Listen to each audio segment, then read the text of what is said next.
자, 안녕하세요. 김성훈 교수입니다. 자, 오늘 이 질문 되게 굉장히 중요합니다. 자, 부모 상담을 하다 보면 거의 대부분 헷갈리는 개념인데요. 자존감이랑 자존심, 과연 뭐가 다른 걸까요?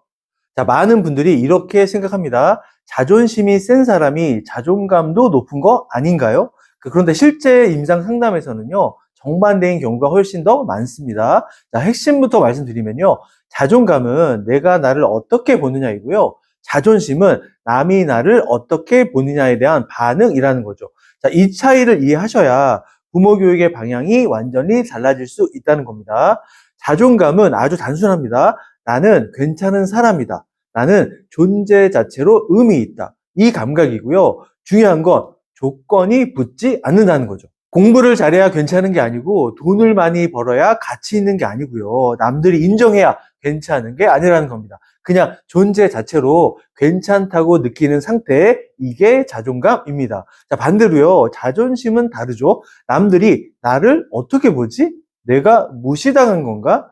아, 내 체면이 깎인 건가? 이런 반응입니다. 즉, 외부 평가에 대한 방어 시스템이라고 하는 건데요. 여기서 중요한 포인트가 하나 있습니다. 자존심이 센 사람은 겉으로 보면 굉장히 강해 보이죠. 말도 세게 하고 지적을 받으면 바로 반박하고 인정하지 않으려고 하는 특징이 있다는 거죠. 그런데 임상적으로 보면 자존감이 낮을 가능성이 매우 높다는 겁니다.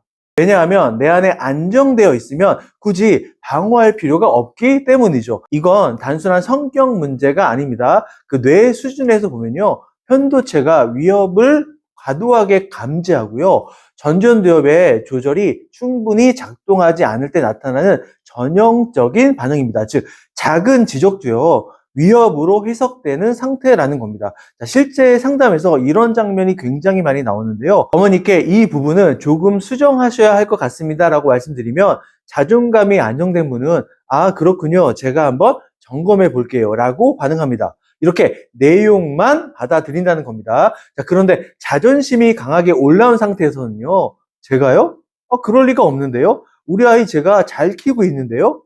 이렇게 반응합니다. 자, 왜 그럴까요? 지적을 행동 수정으로 듣는 게 아니라 나 자체가 부정당했다고 해석하기 때문입니다. 여기서 중요한 구조가 하나 나오는데요. 자존감이 낮으면 외부 평가에 의존할 수밖에 없습니다. 인정받으면 괜찮아지고 지적받으면 무너진다는 거죠. 자, 그래서 자존심이 과하게 올라갑니다. 일종의 방어막이죠. 자, 이걸 부모 관점으로 바꿔보겠습니다. 자존감이 낮은 부모는 아이를 이렇게 봅니다. 이 아이가 잘하면 나는 괜찮은 부모다. 이 아이가 못하면 나는 실패한 부모다. 여러분 어떠세요? 이 구조가 만들어지는 순간 부모의 감정은 아이 결과에 종속된다는 겁니다. 자, 그래서 성적에 과민 반응하고 비교하고 통제하려고 한다는 거죠.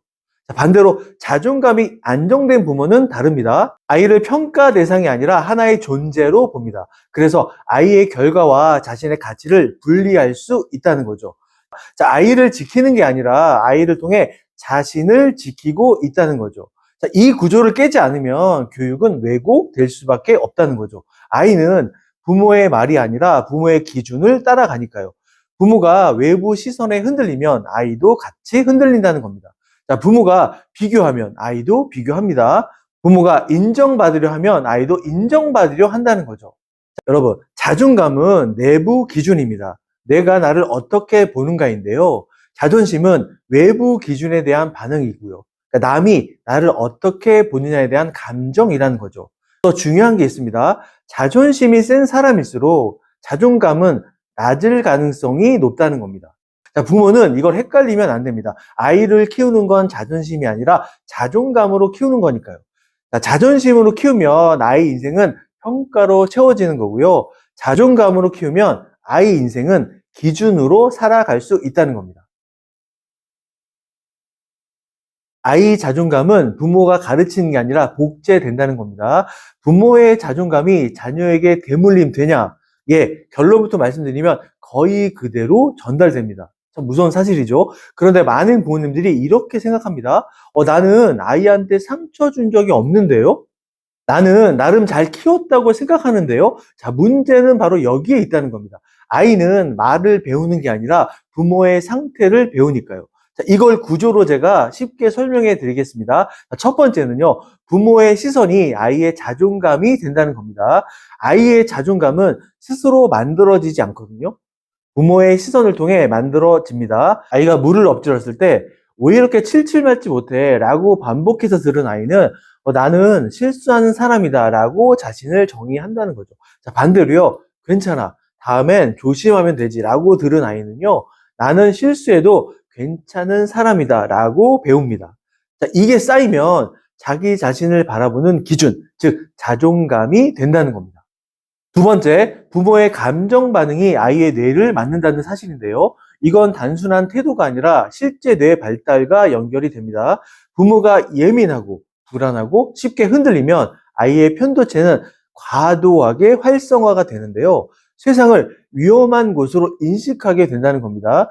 이 상태가 반복되면 시험만 보면 머리가 하얘지고요. 선택을 해야 하는 순간에 뇌가 멈춰 버립니다. 자, 반대로 부모가 안정적이고 일관되면요, 이 전전두엽이 제대로 작동합니다.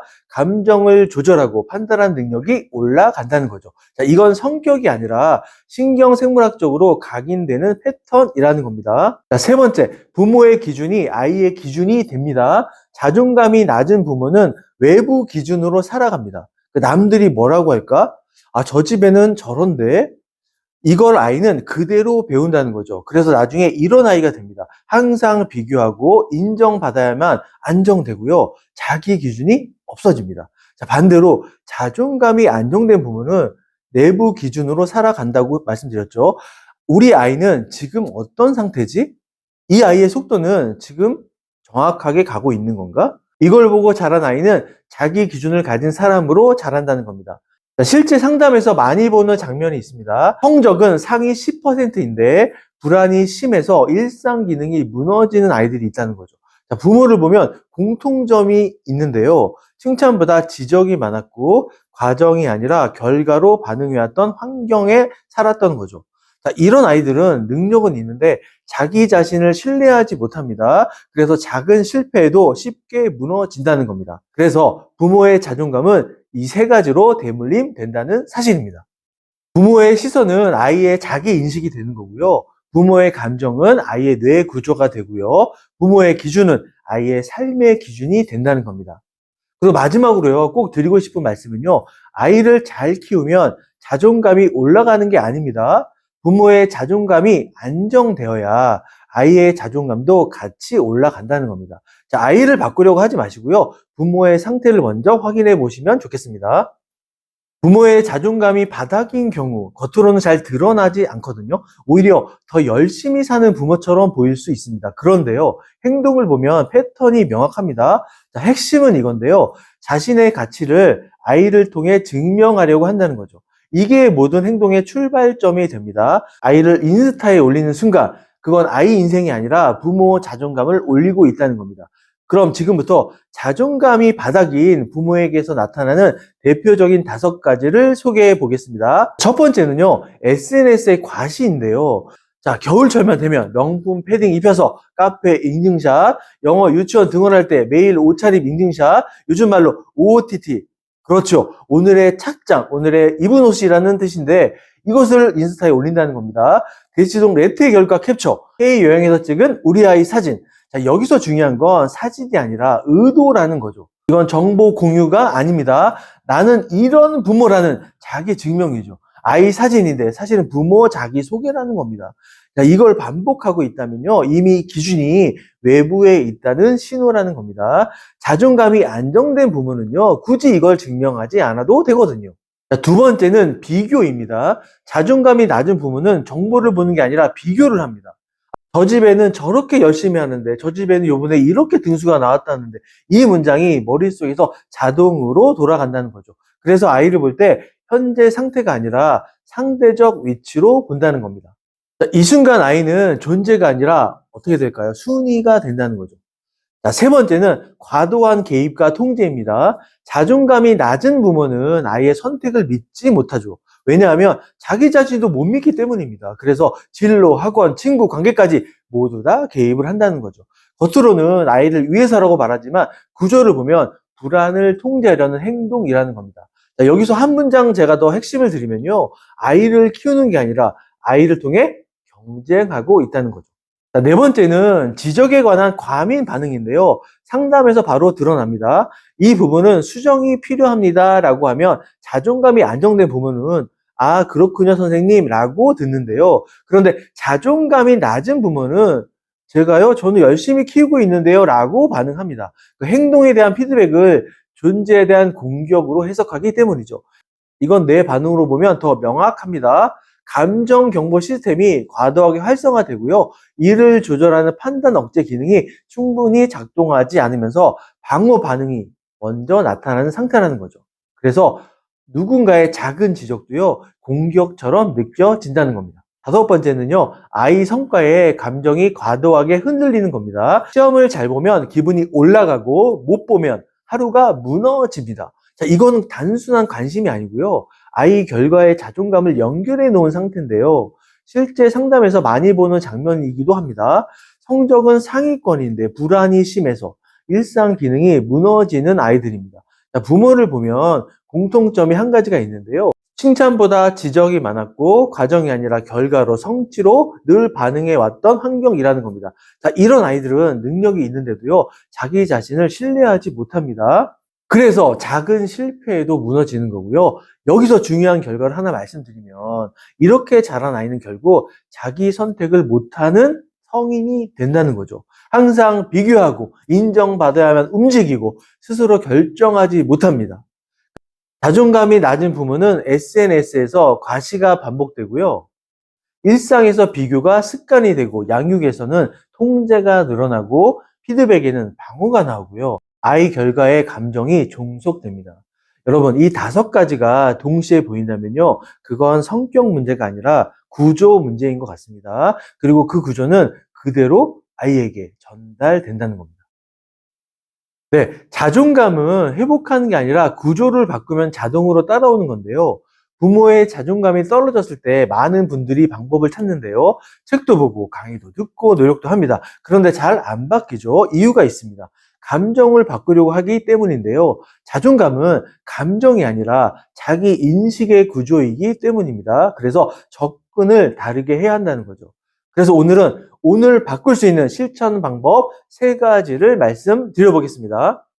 자, 첫 번째는 아이와 나를 분리하는 훈련입니다. 자존감이 낮은 부모는 아이의 결과를 자기 가치와 연결합니다. 아이 성적이 오르면 내가 괜찮은 부모가 되는 거고요. 떨어지면 내가 실패하는 부모가 된다는 거죠. 실제로 상당 장면에서 많이 나오는 부분인데요. 시험 성적이 떨어진 날 부모의 표정이 굳고요. 말투가 달라진다. 아이는 그걸 바로 몸으로 느낀다는 겁니다. 그리고 이렇게 아이는 해석하죠. 나는 못해서 문제가 아니라 존재 자체가 문제구나. 여러분, 이 구조를 끊어야 되지 않을까요? 그래서 의식적으로 이렇게 바꿔야 합니다. 아이의 결과는 아이의 과정이다. 내 가치와는 별개다. 처음에는 어색합니다. 그런데 이걸 반복하면요. 감정이 분리되기 시작합니다. 아이를 바꾸는 노력의 대부분은요. 사실 부모의 불안을 숨기는 행동입니다. 자, 두 번째는 비교를 끊고요. 관찰로 바꾸는 훈련입니다. 자존감이 낮은 부모는 자동으로 비교를 한다고 했죠. 학원 상담을 다녀온 날 집에 와서 바로 이런 생각을 합니다. 아, 저 집에는 이미 상위권 반인데 우리 애는 왜 아직 여기지? 자, 이 순간부터 감정이 무너지죠. 자, 그래서 이 생각이 올라오는 순간 질문을 바꿔야 합니다. 우리 아이는 지금 어떤 상태지? 우리 아이의 속도는 괜찮은가? 비교는 외부 기준이고요. 관찰은 내부 기준입니다. 기준이 바뀌면 감정이 바뀌고 행동이 당연히 바뀐다는 거죠. 세 번째는 부모 자신의 성장을 기록하는 습관인데요. 대부분의 부모는 아이 성장만 기록합니다. 그런데 자존감은 자기 인식에서 올라오는 건데요. 그래서 부모도 매일 자기 변화를 기록해야 한다는 겁니다. 예를 들어 오늘 아이에게 화를 덜 냈다? 비교하지 않고 기다려줬다? 아이 말을 끝까지 들었다? 자, 이런 사소한 것들을 매일 적어보는 거예요. 이게 쌓이면 어떤 변화가 생기냐면요. 나는 괜찮은 부모라는 그런 감각이 만들어진다는 겁니다. 이 감각이 바로 여러분 자존감이에요. 실제 상담에서도 이걸 꾸준히 한 부모는 반응이 달라집니다. 아이 문제보다 자기 반응을 먼저 보게 됩니다. 이게 전환입니다. 자, 이걸 바꾸지 않으면 아이는 결국 자기 선택을 못하는 어른이 된다는 겁니다. 항상 비교하고 인정받아야 움직이고 스스로 결정하지 못하는 삶, 얼마나 힘들겠습니까? 반대로 부모의 구조가 바뀌면요, 아이도 달라질 수 있다는 겁니다. 아이는 부모의 말을 듣는 게 아니라 부모의 기준을 따라가기 때문이죠. 네, 부모가 안정적인데 아이가 불안한 이유는 또 따로 있습니다. 많은 부모님들이 여기서 혼란을 좀 느낄 수 있습니다. 나는 흔들리지 않고 잘 버티고 있는데 왜 우리 아이는 이렇게 불안하지? 왜 자존감이 낮지? 자, 먼저 분명히 말씀드릴 게 있는데요. 부모가 잘못해서가 아닙니다. 대부분은 상태의 문제가 아니라 방식의 문제입니다. 자, 부모는 안정되어 있습니다. 그런데 그 안정감을 아이에게 전달하는 방식이 아이를 안정시키는 방식이 아닐 수 있다는 거예요. 자, 그래서 부모의 자존감이 높아도 아이에게는 긍정적으로 전달되지 않는다는 거죠. 자, 그럼 어디서 문제가 생기느냐? 자, 이걸 딱 세 가지로 정리해 보겠습니다. 첫 번째는 공감보다 해결 중심입니다. 아이가 와서 힘들다고 말할 때 그때 부모는 이렇게 보통 얘기합니다. 그 정도는 별거 아니야. 다음에 잘하면 되지. 자, 너무 좋게 얘기했고 틀린 말도 아니죠. 그런데 아이는 이렇게 느낀다는 거예요. 내 감정은 중요하지가 않네. 나는 이해받지 못하는 사람이구나. 이 경험이 반복되면 아이는 자기 감정을 신뢰하지 못하게 된다는 거죠. 자존감은 여기서부터 무너진다는 겁니다. 두 번째는 기준 전달 방식인데요. 부모는 기준이 있습니다. 그리고 그 기준 자체는 건강할 수도 있습니다. 그런데 이렇게 보통 얘기하시죠. 야, 이건 기본이야. 이 정도는 해야지. 부모 입장에서는 그 기준을 알려주는 건데요. 그런데 아이는 이렇게 해석할 수 있다는 겁니다. 아, 이 정도도 못하면 나는 부족한 존재구나. 즉, 기준이 목표가 아니라 존재 평가로 바뀌는 순간 자존감은 떨어질 수 있다는 거죠. 자, 세 번째는 결과 중심 반응인데요. 부모는 아이를 사랑하죠. 그런데 반응을 보면 결과에 따라 달라질 수 있다는 겁니다. 잘하면 역시 잘하네. 못하면 왜 이거밖에 못했어? 이게 반복되면 아이는 혼동이 온다는 겁니다. 나는 그냥 나로서 괜찮은 존재가 아니라 잘해야 괜찮은 존재구나. 자, 여기서 핵심은요. 부모는 안정되어 있는데 아이를 안정시키는 방식은 아닐 수 있다는 겁니다. 이 차이를 이해하셔야 한다는 겁니다. 부모의 자존감이 높다는 건 좋은 출발입니다. 그런데 그게 공감이 아니라 해결로, 과정이 아니라 결과로, 존재가 아니라 기준으로 전달되면 아이 자존감은 낮아질 수밖에 없다는 거죠. 자, 이 구조에서 자란 아이는 잘하는데도 계속 불안한 사람이 된다는 겁니다. 인정받아야 움직이고 실수하면 무너지고 스스로 선택하지 못하는 어른이 될 수 있다는 겁니다. 반대로 전달 방식을 바꾸면 아이는 달라질 수 있다는 겁니다. 같은 부모라도 전달 방식이 바뀌면 아이 자존감은요, 올라갈 수 있습니다. 아이 자존감을 망치는 가장 흔한 방법이 칭찬입니다. 많은 부모가 잘했어, 최고야를 반복합니다. 그런데 아이 입장에서는 이렇게 느낍니다. 내가 진짜 잘해서 칭찬받는 건가? 아니면 그냥 해주는 말인가? 자, 이 순간 자존감은 올라가는 게 아니라 오히려 불안정해진다는 거죠. 그리고 더 중요한 문제가 생기는데요. 칭찬에 익숙해진 아이는 칭찬이 없으면 아무것도 못하는 사람이 된다는 거죠. 자, 그래서 방법을 바꿔야 한다는 겁니다. 첫 번째는 칭찬을 줄이고 피드백 언어로 바꾸는 건데요. 예를 들어 아이가 그림을 그렸을 때, 와, 잘 그렸다 대신 이렇게 말해보세요. 자, 이거 그릴 때 무슨 생각이 들었어? 자, 이건 평가가 아니라 탐색입니다. 아이가 이렇게 느낍니다. 내가 한 선택이 존중받고 있구나. 너무 재밌겠죠? 이게 바로 자존감이 된다는 겁니다. 자, 두 번째는 일부러 완벽하지 않은 부모를 보여주는 건데요. 대부분의 부모는 아이 앞에서 실수 안 하려고 합니다. 그런데 자존감은 완벽함에서 배우는 게 아니라 회복에서 배우는 겁니다. 자, 예를 들어 부모가 화를 냈다면 이렇게 말하는 거예요. 아까 내가 감정적으로 말했어. 엄마가 다시 말해볼게. 사람은 누구나 실수해도 괜찮고 다시 회복할 수 있구나. 이게 자존감의 핵심이라는 겁니다. 자, 세 번째는 아이를 도와주지 말고요. 기다리는 시간을 주는 건데 이거 되게 어렵죠. 숙제하다 막히면 바로 엄마 이거 뭐야? 묻는 아이들이 있습니다. 대부분 이 구조인데요. 부모가 바로 개입해 왔기 때문입니다. 그런데 이 순간 아이는 이걸 배웁니다. 나는 혼자 못하는 사람이구나. 그래서 일부러 기다려야 합니다. 아이가 스스로 해결하는 시간을 줘야 한다는 거죠. 시간이 걸려도 좋습니다. 그 경험 끝에 아이는 이렇게 느낍니다. 나는 해낼 수 있는 사람이다. 이 감각이 바로 자존감입니다. 아이를 잘 키우는 부모는 많이 해주는 사람이 아니라 많이 기다려주는 사람입니다. 자, 마지막으로요, 중요한 걸 한 가지 더 말씀드리면요. 이걸 바꾸지 않으면 아이는 계속 외부 기준에 의존하는 사람이 될 겁니다. 인정받아야 움직이고요. 혼자서는 시작하지 못하고요. 스스로 선택하지 못하는 어른이 된다는 겁니다. 자, 반대로 이 세 가지를 바꾸는 아이는 달라질 수 있다는 겁니다. 평가 없이도 스스로 생각하고요. 실수해도 무너지지 않고 도움 없이도 움직일 수 있는 그런 사람이 된다는 겁니다. 아이 문제처럼 보이지만 사실은 부모의 반응 구조를 바꾸면 바로 달라지는 영역이라는 겁니다. 자, 지금까지 김성권 교수였습니다. 감사합니다.